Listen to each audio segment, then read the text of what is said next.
queria agradecer aos painelistas aqui, Flávia, o Pedro de Maio, ter aceitado o convite em nome da Muda Cultural. Espero que seja uma troca muito boa, positiva aqui, para todos e todas que estão presentes. A proposta desse painel, como a Aninha já trouxe para a gente, é falar um pouco sobre esse impacto cultural, sociocultural, e de como a cultura é um vetor de transformação da sociedade, e principalmente quando a gente está falando aí de áreas de vulnerabilidade socioeconômica, e como que isso pode impactar positivamente a vida das pessoas e gerar renda e gerar, enfim, perspectiva para elas, tá? Sei que me sinto em casa aqui, porque conheço a grande maioria das pessoas que estão aqui e sei que todo mundo, no dia a dia que a gente toca, trabalha em prol mesmo da cultura, em prol desse impacto, né? Aqui na minha folhinha temos alguns dados sobre impacto social, sobre a situação também que a gente vive hoje no país. A gente sabe que é um desafio muito grande, uma parte importante da população brasileira ainda se vê em situação de vulnerabilidade socioeconômica, e a gente entende que o fomento à cultura, através dos incentivos fiscais, mas também o fomento direto por parte das empresas, por parte dos governos, é super importante para a gente conseguir superar essas adversidades e conseguir endereçar questões. A gente sabe que a cultura é uma parte da solução, não é a solução como toda, mas que tem um potencial e um poder transformador muito grande na vida das pessoas. Para além de trazer um conhecimento técnico, muitas vezes, que existem em outras áreas, a cultura ela traz perspectiva para a vida das pessoas, ela dá sentido à vida das pessoas, e isso é algo muito poderoso e com um poder de transformação muito grande. Então, apesar de ser parte da solução, eu entendo e luto todos os dias e vejo a cultura como uma parte muito importante da gente conseguir endereçar essas questões sociais e conseguir criar um país, uma comunidade mais justa, uma comunidade que consegue atender às expectativas das pessoas, ouvir as pessoas e não desassisti-las. Tá? A partir disso, a gente trouxe aqui diferentes olhares, e acho que foi o objetivo desse painel, dessa questão cultural. Né? Então, temos aqui a Flávia, que, né, atua ali como incentivador, como, enfim, iniciativa privada, o Pedro, que atua no poder público, e o de Maio, que trabalha na ponta, né, como um empreendedor ali cultural e, enfim, está na linha de frente. Então, a gente quer trazer essas diferentes visões para que a gente consiga compor um pouco desse cenário e mostrar um pouco como cada um desses atores lidam com seus desafios. Tá?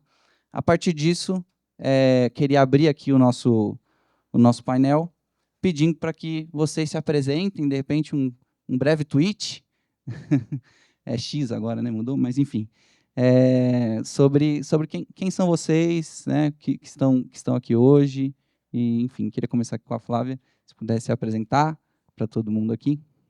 Bom, gente, bom dia. Eu sou a Flávia, eu estou há 15 anos no Grupo Boticário, eu sou advogada de formação, e eu brinco que há 3 anos por propósito pessoal, eu resolvi fazer uma transição de carreira e tentar transformar o mundo num lugar melhor. Eu sou mãe de 3 filhos, e eu digo que quem tem a oportunidade tem que, de fato, procurar fazer do mundo esse lugar. Então, eu venho há 3 anos tentando, junto com um time maravilhoso, transformar, de fato, através das iniciativas do grupo e do Instituto Grupo Boticário. Eu sou responsável tanto pela área de impacto social, quanto do Instituto Grupo Boticário, com iniciativas de empreendedorismo, de capacitação profissional e de articulação nas comunidades do nosso entorno, a fazer um pouquinho e exercer o propósito do Grupo Boticário, que é criar oportunidade para a beleza transformar a vida das pessoas e, assim, o mundo ao nosso redor. Acho que resume bem aqui um pouco das iniciativas e o porquê que eu estou aqui hoje. Bom dia a todas e todos. Queria saudar todas as vidas positivas presentes nessa manhã, reverenciar os nossos mais velhos que abriram as ruas por onde nós transitamos, saudar também os mais novos que vão dar continuidade ao que a gente vem construindo. Eu sou o Pedro Leão, eu sou ator, diretor, dramaturgo, sou jornalista de formação, eu atuo na política e na gestão de políticas públicas para a cultura desde os meus 14 anos, fui secretário de Cultura e Turismo de Ribeirão Preto. Eu comecei na secretaria como estagiário. Estagiário eu fui chefe de seção fui secretário adjunto fui secretário da pasta. Eu sou bisneto, neto e filho de funcionário de carreira. Sou o único que não me concursei, mas da minha família fui o que cheguei no posto mais alto na Prefeitura de Ribeirão. No final do ano passado, já anunciado secretário em Ribeirão Preto, eu recebi o convite do prefeito Ricardo Nunes para vir para a Secretaria de Cultura e Economia Criativa da cidade de São Paulo. Depois, também corroborado o convite pelo secretário Totó Parente, eu aceitei. Desde janeiro, eu tenho acumulado algumas funções na secretaria. Eu vim até então como assessor especial de cultura, de toda a parte de curadoria, como o secretário Totó gosta de dizer. Ele é um político, não era um homem de cultura e precisava de alguém para fazer a curadoria cultural. Eu digo que mais que um político, ele é um homem de amplo diálogo. E nesse processo, nós detectamos um setor muito fragilizado da secretaria, é o maior orçamento, que é o setor de fomentos. Aí sim, eu passei a acumular a área de fomentos. Eu sou um ativista das causas e das demandas da comunidade LGBTQIAPN+, e passei a acumular a cidadania cultural, e agora, mais recentemente, o PROMAC, que é o nosso programa de incentivo fiscal. Eu costumo dizer que o teatro é minha grande paixão, eu sou um homem de teatro, mas a gestão de políticas para a cultura é minha missão de vida. E, às vezes, aqui nós temos dezenas de mulheres e homens profissionais, workaholic, que dedicam a sua vida ao trabalho, e, às vezes, a gente abre mão das nossas paixões, mas a gente não abre mão da nossa missão de vida. E eu acredito piamente, trabalho piamente. Para mim, a cultura é o grande agente de transformação social do Brasil, do mundo, mas é um agente ainda fragilizado no nosso país, mas é o grande agente de transformação. Então, estou à disposição lá na secretaria e é um prazer esse convite. Muito obrigado a todas e todos.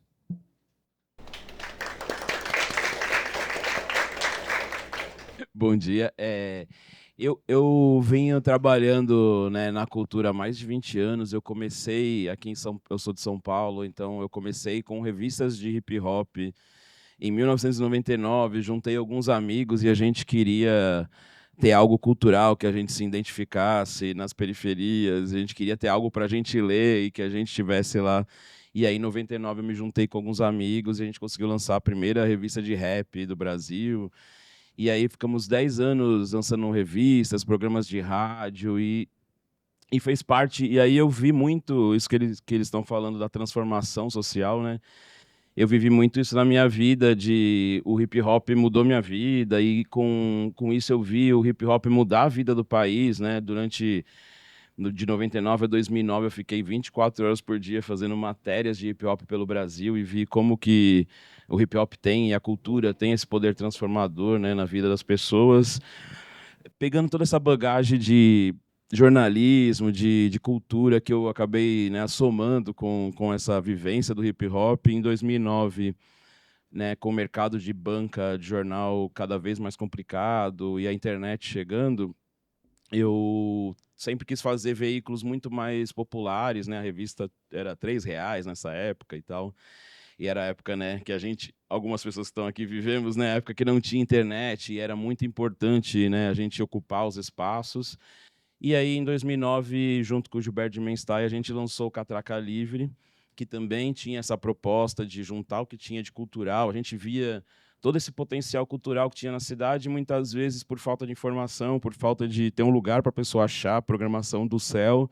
ela estava ali em Paraisópolis, e a gente via acontecer a mesma coisa na Paulista, no colégio de alta classe, que a pessoa não sabia que o MASP, nunca tinha ido no MASP, que era na rua de trás, e num céu, numa periferia, às vezes a pessoa não sabia que tinha uma programação legal ali perto de casa. Então, com o Catraca, a gente começou a juntar essa informação, né, essa caldo cultural que tem na cidade, e como que a cidade pode ter dois olhares, né? A gente pode ter uma cidade como São Paulo, que é difícil para todo mundo, que é complicada, mas, ao mesmo tempo, é uma cidade cheia de oportunidades, que, às vezes, esse trabalho de comunicação, jornalismo comunitário, que é o que faz a coisa acontecer, né? E aí, depois, agora mais para o fim desses 15 anos que a gente está com Catraca, nos últimos 2 anos eu juntei assim, minha experiência, peguei uma galera de periferia, uma galera preta, e que a gente queria ocupar um outro espaço, porque a gente já tinha ocupado o espaço das redes sociais, dos vídeos, e a gente queria ocupar o espaço dos games também, que é uma mídia muito forte para essa nova geração. E aí a gente montou uma empresa de game na Zona Norte, só com pessoas de periferia, e começamos a lançar jogos de videogame, pensando também em comunicação, e lançamos o jogo do Zumbi dos Palmares, lançamos um jogo sobre São Paulo, colocamos artistas dentro do mundo dos games, e aí encontramos a Muda nesse processo, e aí fizemos essa experiência de um jogo aí educativo. Então, juntando todo esse caldeirão cultural, assim, a gente vê como realmente a cultura, né, tem esse poder transformador, e como a gente precisa ocupar os espaços e estar em todos os lugares. E aí eu venho aqui um pouco para representar esse lance do game, que é uma nova linguagem, que a gente tem que estar onde a juventude está, né? Então, a gente precisa cada vez mudar os formatos, mas a nossa luta é a mesma de sempre, né? Por informação, a gente vai mudando os formatos. Aí eu estava até conversando aqui, a gente lutava pelo feriado do Zumbi dos Palmares, e agora a gente está fazendo um jogo do Zumbi dos Palmares, sabe? A gente lutava por ter... porque na minha época, por exemplo, no começo do hip hop, a gente não tinha Vai, não tinha Proac, não tinha nenhuma lei de incentivo. Então, aí eu vi como que isso mudou realmente a cena da cultura brasileira, como Vai, Proac, as leis de incentivo realmente fizeram a cena cultural ganhar muita força, né? Então, estamos aí somando nessa luta por fazer um país mais legal e colocar, né, dar destaque para as pessoas de periferia.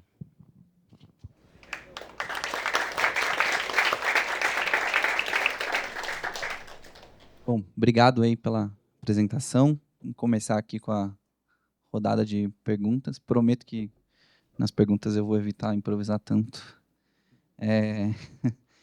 Mas vamos lá. Vou começar aqui com o Pedro, tá? Para a gente ir mudando a ordem aqui das perguntas. E gostaria, Pedro, que você falasse um pouquinho, né? A gente acompanhou aí no começo do ano, sabe que, pelo menos ouviu dizer que esse ano o orçamento do Fomento à Cultura é um orçamento importante, né, no município de São Paulo. Então, como que você entende que esses investimentos agora nessa nova grandeza, como que eles vão impactar aí a cultura em São Paulo, e o que a secretaria tem buscado construir a partir dessa possibilidade de fomento, né? A gente está falando do PROMAC, mas também de outros mecanismos. Como a secretaria tem visto esse ano em termos de planejamento e desses investimentos? Bom, os nossos investimentos poderão chegar aí somados, e a gente precisa entender que os editais não são os únicos mecanismos de fomento, né? Fomentar o artista, ele passa por várias ações e possibilidades da secretaria, mas especificamente através de editais, e aí somados também as leis federais, a PNAB, por exemplo, a Política Nacional Aldir Blanc, os nossos investimentos poderão chegar na casa dos 350 milhões de reais de investimento. Uma coisa importante de ser dita é que a gente começa agora, e aí vem da minha experiência como secretário em Ribeirão Preto, que era uma coisa que não acontecia, e muito rapidamente o secretário Totó Parente entendeu essa importância, me deu total liberdade, total autonomia para gerir o setor dessa forma. A função do poder público e de uma secretaria de cultura é a função de fomentar, não de realizar. Quem realiza cultura e arte são os artistas, os produtores, os fazedores e os profissionais de cultura. Para além disso, você não faz uma construção de políticas públicas para a cultura apartado do diálogo com a sociedade civil. É uma área de pessoas batalhadoras, indagadoras, e a participação popular é muito importante. Inclusive porque isso protege o gestor. A decisão não é unilateral, a decisão é coletiva. Isso, infelizmente, não acontecia na secretaria. E quando eu cheguei, eu disse para o secretário: olha, nós temos uma função fomentadora e eu vou gerir o setor com amplo diálogo, escutas online, escutas públicas, além do... E eu escuto isso diariamente. Eu fui muito bem recebido em São Paulo, eu já tinha uma experiência com a classe teatral, com a classe do audiovisual, conhecia os fazedores de cultura da cidade, e muitos sabem do trabalho que eu fiz em Ribeirão Preto, que ganhou uma amplitude nacional. Então, eu fui muito bem acolhido.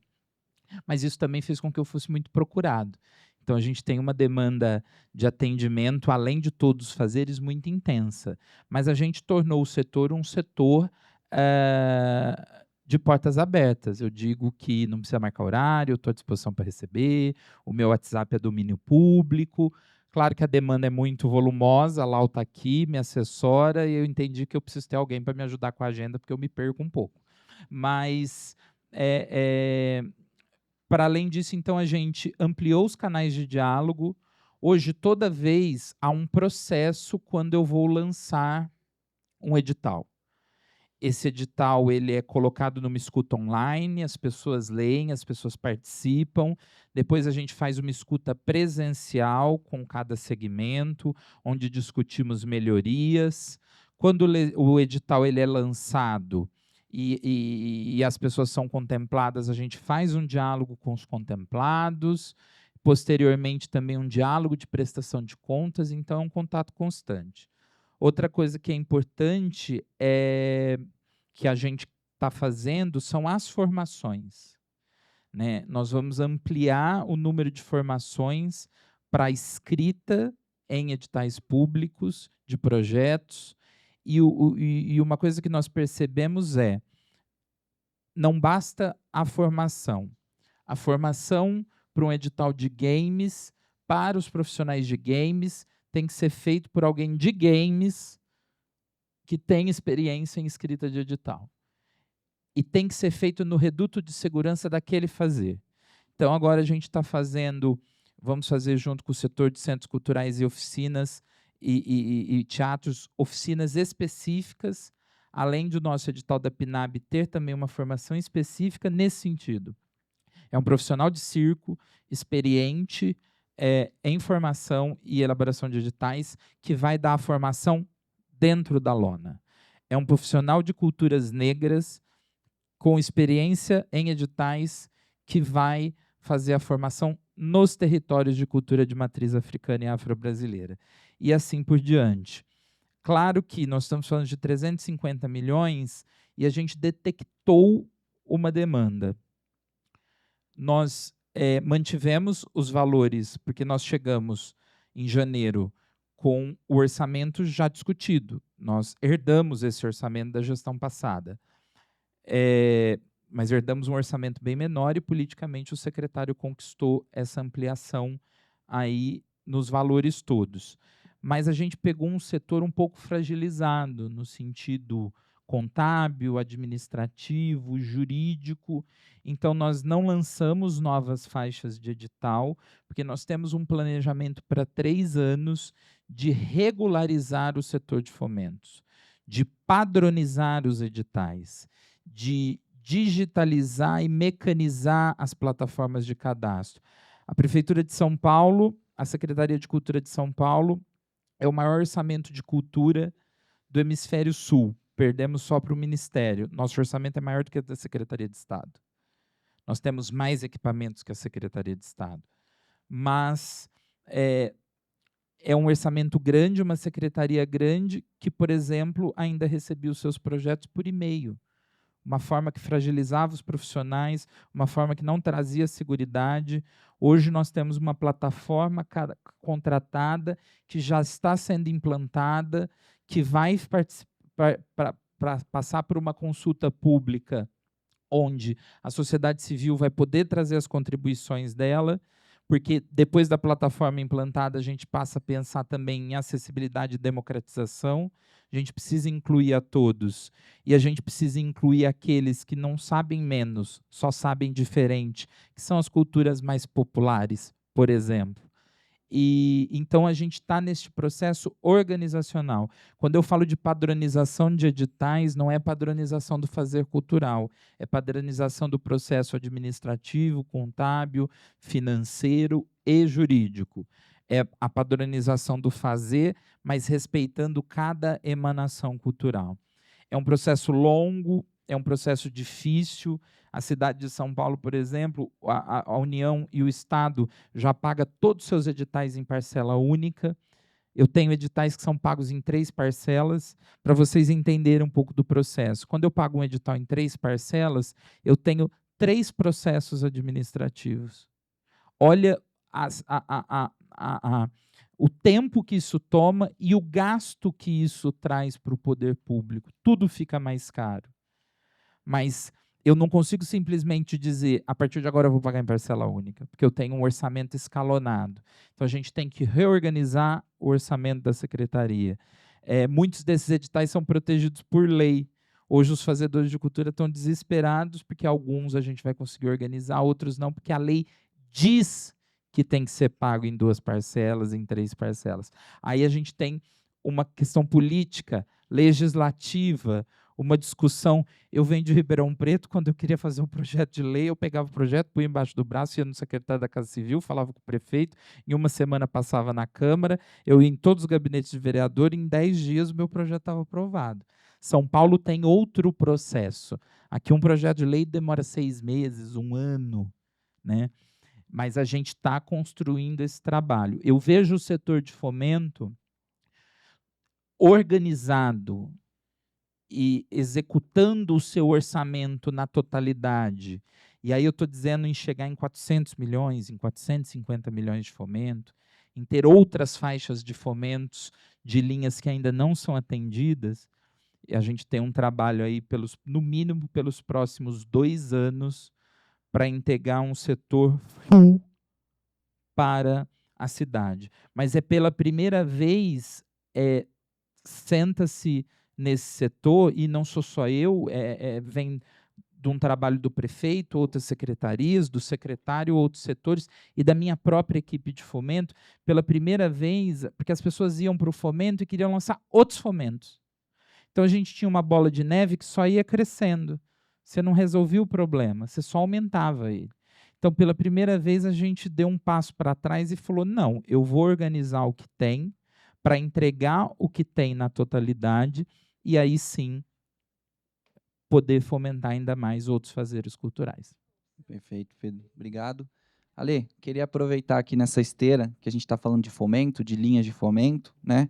E falar sobre os games, que eu acho que você já trouxe aí, que surgiram no setor cultural, vamos dizer, a formalização disso de uma forma relativamente recente, tanto das linhas de fomento e principalmente também aqui na questão dos incentivos fiscais. Então, a partir disso e dessas novas possibilidades de fomento e de incentivos, como que você entende a utilização desses mecanismos, enfim, dessa nova visão, né, para esse ecossistema dos jogos no qual você atua? Acho que é recente, né? Não sei quanto vocês acompanharam, mas recentemente games virou realmente uma profissão, né? A gente está falando do mercado de entretenimento, do maior mercado de entretenimento do mundo, né? O game hoje ele é maior que a música, maior que o cinema. Economicamente, é um setor cultural que precisava muito de regularização, né? De tudo isso que a gente sabe, que essa parte burocrática realmente ajuda o setor cultural. Eu, vindo até do hip hop, lembro o DJ, há muito tempo era uma questão, será que o DJ é um músico, né? E hoje ninguém mais pensa sobre isso. Será que um grafiteiro é um artista?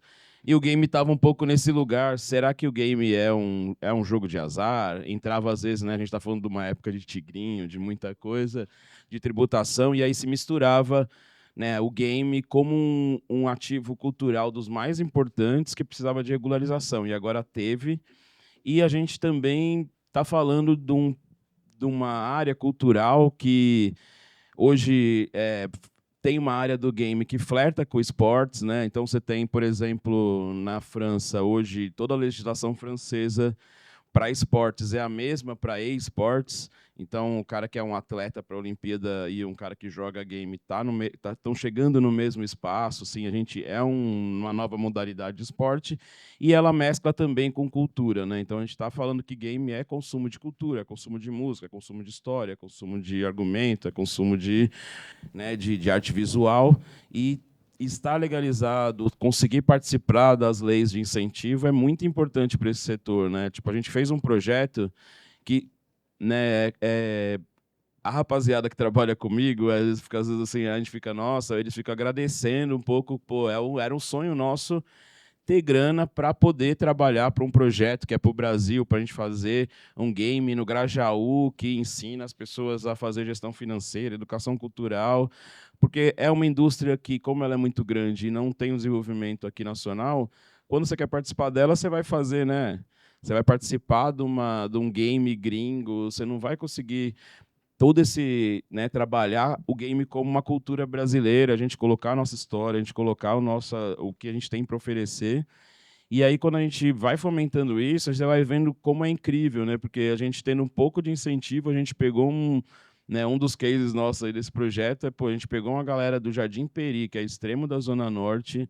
Essa galera começou a desenvolver, e a gente está falando de tecnologia, que também é um processo de aprendizado muito, muito em tempo real, né? Então, se você montar um curso de game, ele acaba rapidamente ele acaba ficando antigo, porque tecnologia tudo é muito novo e essa galera de periferia tem muita vontade de aprender e às vezes você coloca pensando, falando, nossa, vai ser uma dificuldade ou vai ser muito difícil, e eu consegui com um projeto dar computadores para a galera ver elas se desenvolverem e ver vidas mudarem realmente com um fomento que, né, ainda é um projeto meio, digamos assim, meio híbrido, né, de educação e game, tecnologia, mas a gente tem que entender que o game ele é uma ferramenta, né, então ele pode estar nesse processo educativo sendo uma ferramenta para qualquer tipo de aprendizado, né? Então, a gente está falando agora de games que ensinam letreiramento racial, a gente está falando de games que ensinam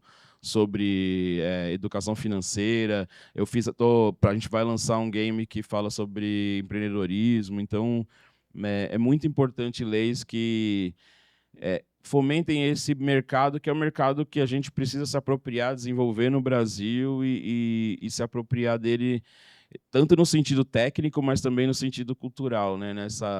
Nesse trabalho da gente ocupar esses espaços que a nossa juventude já consome tanto game diariamente e pode consumir coisas que são legais, são próprias da nossa cultura, né? Boa, Lê. Obrigado. Acho que você trouxe um ponto aí sobre o impacto social, né? Como isso gera impacto, como esses projetos aí, você está falando dos games, mas no geral a gente está falando do impacto sociocultural, né? Queria trazer aqui para a Flá, dentro dessa proposta de impacto social, de geração de renda, enfim, quais são hoje as principais iniciativas do Grupo Boticário, né? Como que ele enxerga esse desafio do apoio a esses projetos e a esse setor, né? E se isso hoje está no dia a dia das discussões estratégicas, desenvolvimento, enfim, da empresa e do impacto da empresa na vida das pessoas. Legal, acho que o que é importante é o ESG, né, as questões de impacto social, ambiental, diversidade, dentro do grupo, elas fazem parte da estratégia, é um pilar da estratégia do grupo. E isso não é agora, recente, né? Não é porque ESG, a sigla, recentemente está nas pautas, é que virou assunto. Isso faz parte desde a fundação, ele está no DNA realmente do grupo.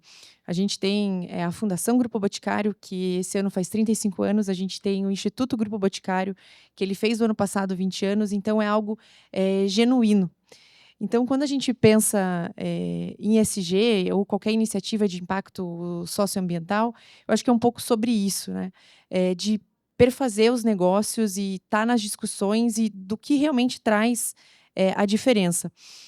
Hoje, dentro do grupo, a gente tem diversas iniciativas. Uma delas eu trago aqui, que é o Empreendedoras da Beleza, que é o programa de capacitação profissional para mulheres em situação de vulnerabilidade, que a gente já tem mais de 420 mil mulheres inscritas, mais de 80 mil mulheres formadas. A gente começou esse programa faz 4 anos. A gente começou de forma pequena, com 600 mulheres formadas, pouco mais de 9 mil mulheres inscritas, e em 4 anos a gente chega nessa quantidade de pessoas. A gente entende que, através de capacitação, empreendedorismo, a gente consegue realmente transformar o mundo ao nosso redor. A gente tem outros diversos programas de capacitação profissional, de empreendedorismo, e a gente utiliza todas as formas de incentivo também para fomentar essa estratégia. Então, a gente não quer olhar para as leis de incentivo de uma forma isolada. A gente quer que elas, sim, contribuam com a comunidade do entorno, para reforçar a reputação do grupo, mas a gente também quer que elas contribuam para a estratégia do negócio. A gente quer, aqui, a gente tem um compromisso com a sociedade, que é reduzir a desigualdade social, contribuindo aqui, de fato, para uma agenda de longo prazo. Então, eu acho que é um pouco sobre isso. Assim, isso está no dia a dia, no DNA, e isso fazer parte da estratégia da empresa mesmo. Obrigado, Flá. Você trouxe um ponto importante sobre atender as comunidades, enfim, e a gente fala muito em descentralização dos investimentos, né? Essa semana até, em outro evento, ouvi um termo que eles falaram de nacionalização, porque estava falando no âmbito nacional, que eu gostei, porque o descentralizar dá essa impressão, foi o que falaram, eu particularmente achei interessante, de você tirar do centro e colocar nas periferias, mas a gente está falando não disso, mas de não tirar de um para dar para outro, mas que todos tenham acesso de uma forma mais igualitária, né? E nesse sentido, aí falando especificamente, Pedro, do PROMAC, né, sempre existiu uma questão de territorialidade muito importante em termos dessa descentralização, né, que a gente está falando aqui nesses termos, e democratização do acesso desses bens de cultura, né? Isso é um diferencial do PROMAC e também, imagino, da visão da secretaria como um todo dentro dessa ótica do fomento à cultura. Então, como que hoje os recursos e como que hoje vocês têm olhado para essas ações e implementações descentralizadas desses recursos por parte do poder público aqui de São Paulo? Quando eu cheguei a São Paulo, e eu tive uma reunião com o secretário Totoparente, com o prefeito Ricardo Nunes, a primeira coisa que o prefeito me disse foi: prioridade 1 são as culturas na periferia. Tanto que, logo que a gente chegou, a gente realizou o aniversário da cidade. E vocês podem reparar que nós não fizemos aqueles shows milionários gastando 10, 15 milhões no Vale do Anhangabaú, nada disso. Nós fizemos as ações todas nas nossas casas de cultura, nos nossos centros culturais, nas nossas bibliotecas. Nós temos mais de 180 equipamentos da Secretaria na cidade de São Paulo, e nós fizemos as ações descentralizadas por toda a cidade. E mais, um artista do rap, do hip hop, da região tal, leva às vezes 25, 30 mil pessoas. Ele leva mais gente do que um artista nacional. Então, essa é outra preocupação, onde os shows foram, onde as ações aconteceriam e os artistas serem daquela região. O ano passado a gente teve aqui um show, eu adoro a Sandra de Sá, eu até levei ela para o aniversário de Ribeirão Preto, mas ela fez um show numa reunião onde não tinha público, e a gente teve shows de artistas regionais com mais de 35 mil pessoas. A gente teve um show agora numa casa de cultura esse final de semana, que a gente teve um público de quase 20 mil pessoas. A gente não estava prevendo esse público, não teve nem banheiro, nada disso, mas graças a Deus não tivemos nenhum problema. Então, essa preocupação. Com fomentos não foi diferente, né? Mas é importante dizer que as leis de fomento elas precisam chegar para todas. O PROAC ele é captado na sua totalidade, mas a gente não pode sentar no conformismo de que só porque ele é captado na sua totalidade, ele está atendendo todo mundo. E a gente sabe que há setores específicos da indústria e a gente precisa tratar a cultura como um setor produtivo, que não conseguem acessar, porque a gente tinha um decreto muito confuso sobre a descentralização, valores muito baixos, que não atendia, por exemplo, o setor audiovisual, o setor de patrimônio, são setores caros. A indústria, para você fazer um filme, é muito caro. Para você fazer um restauro, é muito caro. E a gente não pode esquecer que o PROMAC é um incentivo para o setor. A gente tem programas, a gente tem fomento para a cultura da periferia, a gente tem o VAI, que é um programa para artistas iniciantes, a gente tem culturas negras.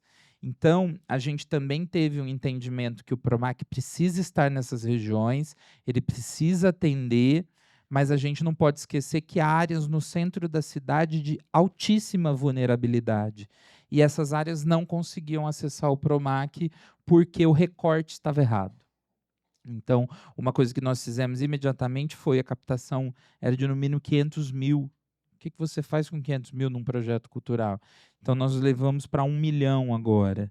E também já estamos revendo essa questão de que a questão regional ela não esteja somente no fazer do projeto, mas inclusive na composição das equipes do projeto, nas contratações do projeto.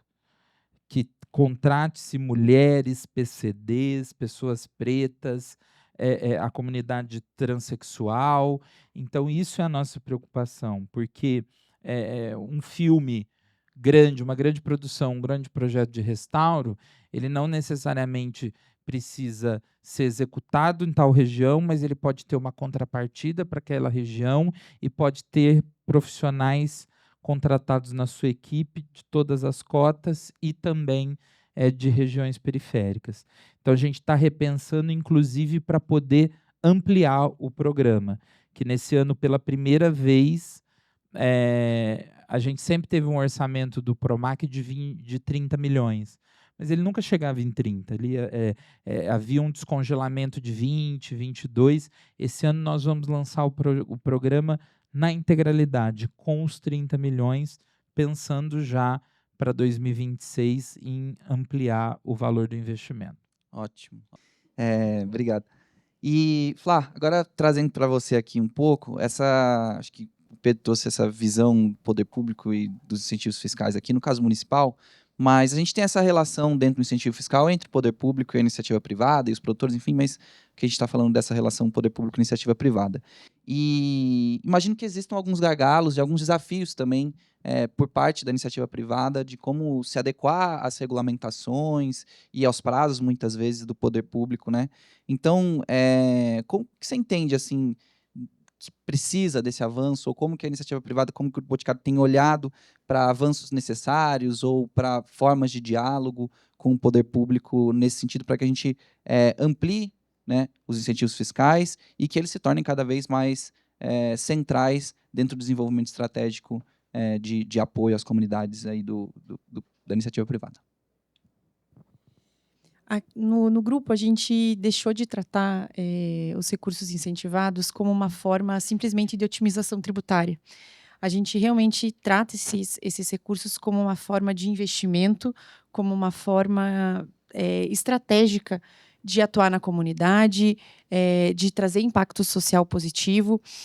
E aqui, eu acho que precisa ter uma maior transparência, uma maior proximidade mesmo, porque às vezes o que a gente tem percebido em algumas legislações é que existe a regulamentação pelo simples fato dela existir.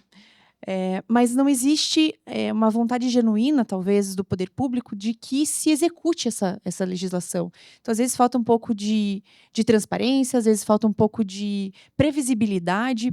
Então, aqui poderia ter, né, uma maior proximidade para a gente conseguir, de fato, fazer os melhores investimentos para a gente alcançar e poder avançar nessa agenda com realmente envidando os melhores esforços em termos de investimento. Então, aqui dentro do grupo, a gente utiliza atualmente todas as leis de incentivo federal.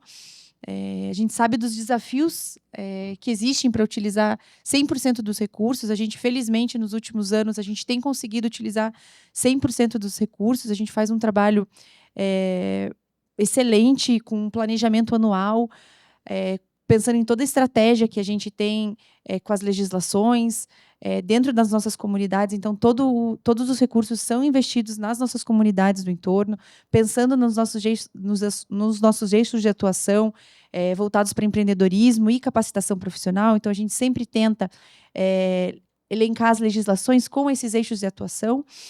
A gente tem avançado para fazer um estudo com as leis estaduais e com as leis municipais. A gente até estava conversando aqui um pouquinho antes de começar o painel sobre isso. Mas, em algumas legislações, a gente sente essa dificuldade. E eu acho que a gente poderia ter uma conversa mais ampla com o poder público nesse sentido. Porque, de fato, se a legislação ela existe, se ela propicia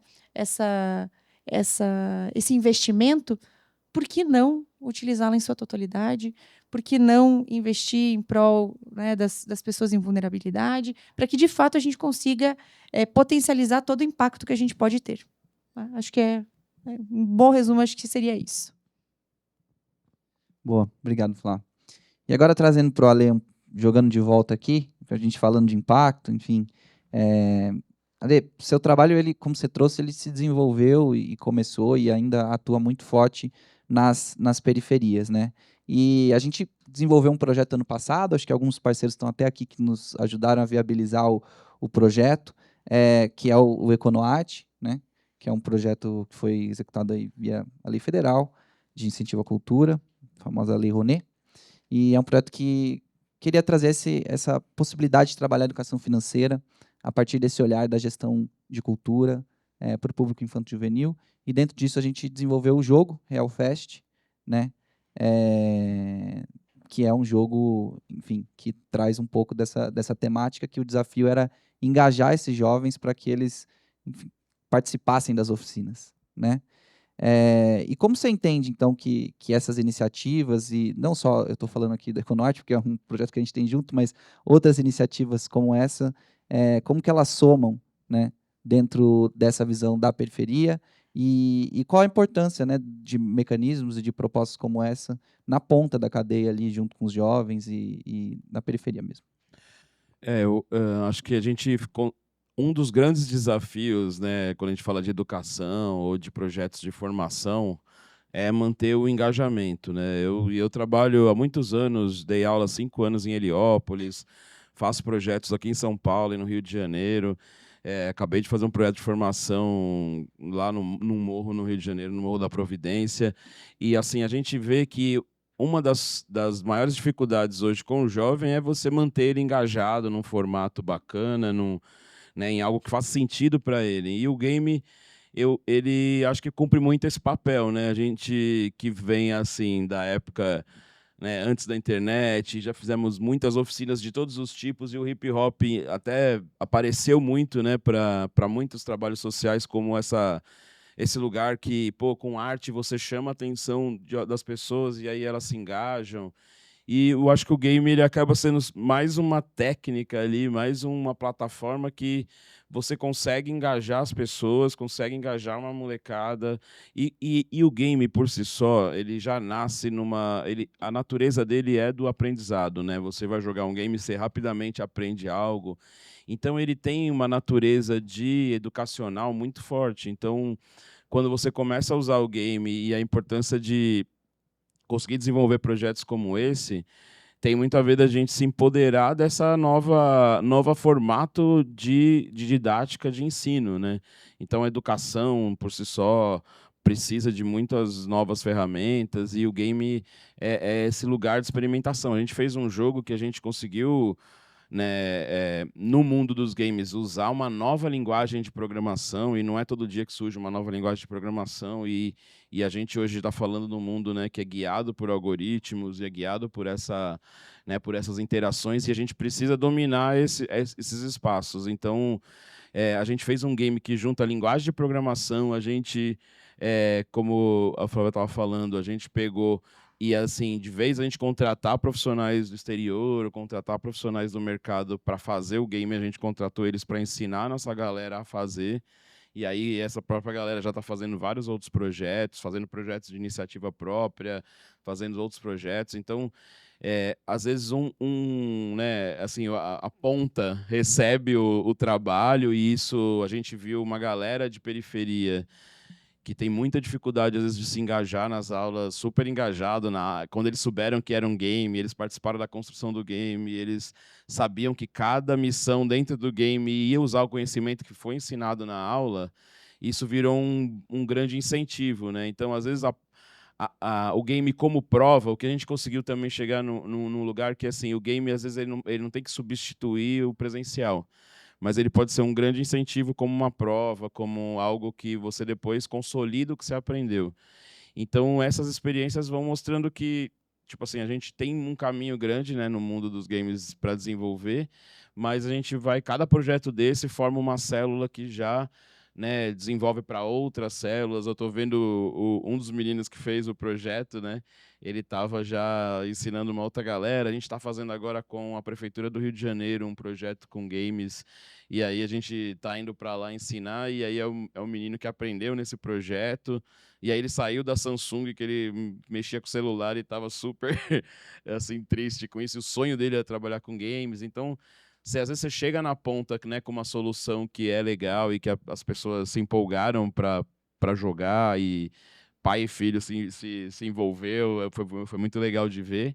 Mas também todo o processo, né, também vai fomentando todo um mercado que depois vai reverberando para outros processos.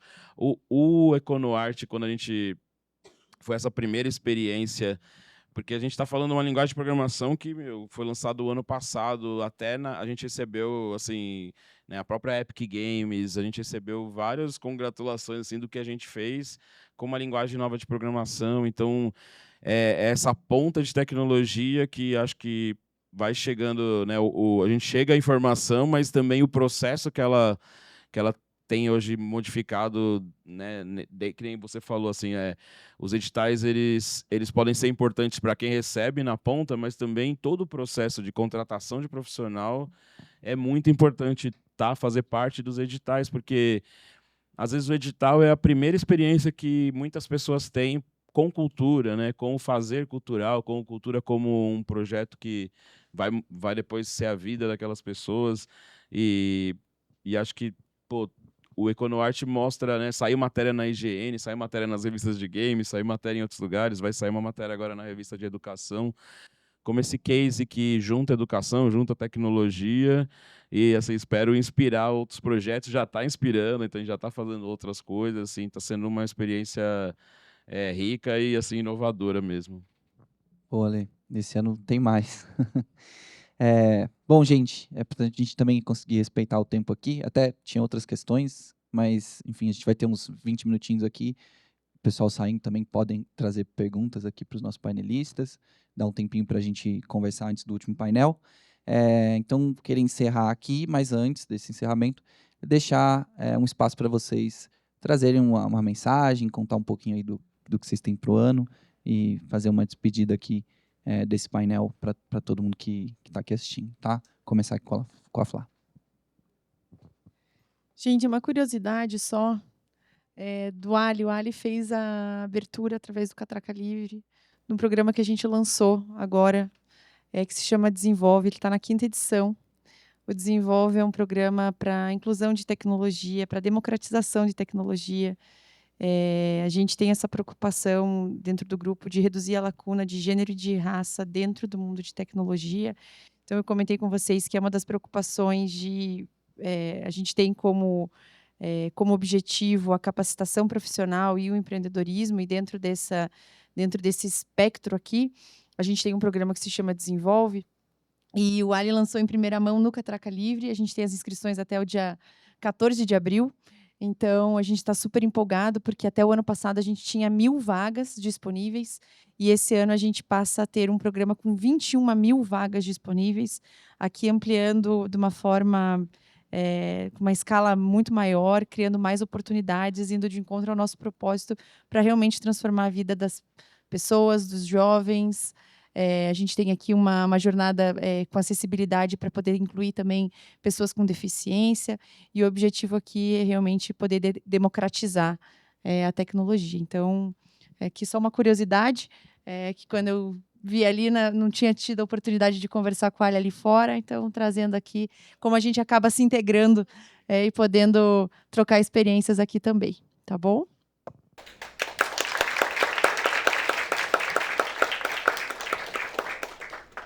Bom, queria agradecer novamente a oportunidade. Queria fazer uma fala, porque ontem isso me emocionou e hoje também me emociona. Ontem nós tivemos uma reunião na SPCine, que é a nossa empresa pública de cinema, que até o final do ano nós pretendemos investir só na SPCine mais de 200 milhões e vai se tornar, o Rio de Janeiro que me desculpe, mas a SPCine vai se tornar a maior empresa pública de audiovisual até o final do ano, e São Paulo vai ser a principal cidade do audiovisual brasileiro até o final do ano. E nós estávamos numa reunião, a equipe de fomento, com a equipe de gestores da SPCine. E os 4 representantes da SPCine eram 2 homens pretos e 2 mulheres pretas. E hoje nós estamos aqui sentado, uma mulher, um homem LGBT e um homem preto periférico. Então é sempre muito valoroso quando a gente vê os lugares de ocupação ser a cota aqui hoje, tá, querido? Se você foi o conduzindo, porque você é um homem branco hétero, então é a cota. E dizer que isso é muito importante, isso é muito potente, e é uma honra estar ao lado de vocês. Eu tive a oportunidade de dialogar com vocês, ouvir as histórias pessoais. Eu não sei como você dá conta. As pessoas precisavam saber a sua história realmente. Esse homem tem feito um trabalho incrível. Dizer que eu estou à disposição. Eu sei que um monte de gente tirou foto, então @oficial Pedro Leão, marca no meu Instagram, um lugar de contato, depois eu passo o WhatsApp. A secretaria está inteira à disposição para o que vocês precisarem. Nós estamos à disposição para levar formações de fomento, estamos à disposição para levar a palestra para os setores sobre o PROMAC, para incentivar os captadores de vocês, para incentivar gestores, para incentivar empresas. Eu vou pessoalmente, se precisar. Os nossos técnicos todos estão à disposição para esclarecer todas as dúvidas. A secretaria hoje é uma secretaria de portas abertas e com o amplo diálogo. Então, é um prazer enorme estar aqui e eu espero que vocês busquem o caminho das leis de incentivo, o caminho do nosso incentivo fiscal, o caminho dos fomentos de orçamento direto, porque assim fortalecidos a gente vai ampliar cada vez mais o orçamento e o acesso. Como eu disse, nós gestores somos fomentadores, os realizadores de cultura são vocês e através, claro, de muitas vezes vocês sendo a ponte. E algo muito importante, o fomento, ele é para o artista, mas a gente não pode esquecer que o artista é a trilha para chegar na população, que depende de nós, que depende do poder público e que vai ser transformado por todas as expressões artísticas e culturais. Eu estou à inteira disposição, é uma honra estar com vocês. E é muito legal saber que numa sexta de manhã vocês estão aqui para falar de sustentabilidade, cultura, incentivo, enfim, inclusão. É maravilhoso e sextou, gente. Boa sexta para todo mundo. Eu queria agradecer e assim, considerem games nos projetos de vocês. Acho que é uma nova, estou evangelizando aqui no mundo dos games. E depois, quando o Leão e a Flávia der o dinheiro e vocês fizerem os projetos, manda para o Catraca Livre que a gente divulga para chegar em mais pessoas. Obrigado, gente.